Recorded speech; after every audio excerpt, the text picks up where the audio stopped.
So what I'm doing, I'm going to test cut little areas of the tune and then play them back, and then we know exactly how they're going to come back off the Technics.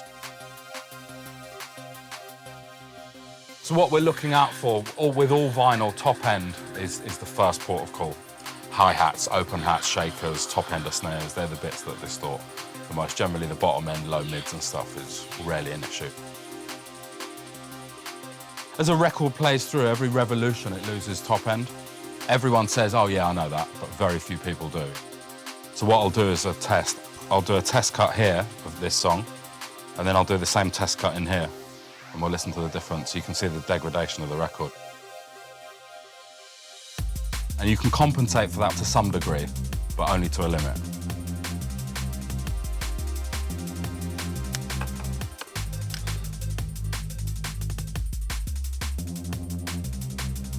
So vacuum on turntable, and then you move in and you cut in the area where the record's going to be recorded.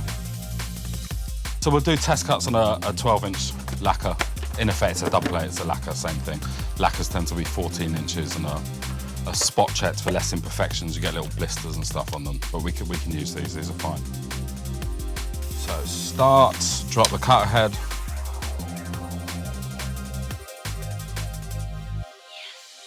The louder you cut as well, the more affected that is. If you're cutting really loud, like single track sides, there is a severe degradation as it plays through. You lose a lot of treble and it starts sounding like the sample rate's decreasing.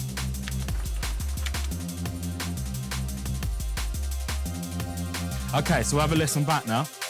So what we're listening for, as I said before, is mainly top-end distortion. That's the first port of call. So if I'm over mastering a track and it's going to vinyl, it's the hats and the shakers and high-end that is immediately like, well, that's not going to cut.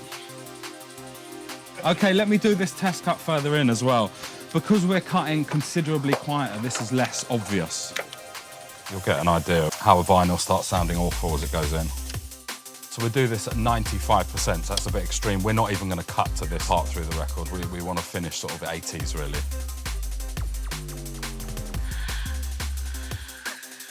Okay, so let's have a listen.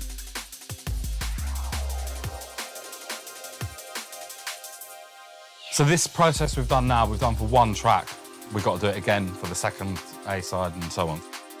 So what I'm going to do is load that in with the EQ we've got on it, and that's A1 done. And then we move on.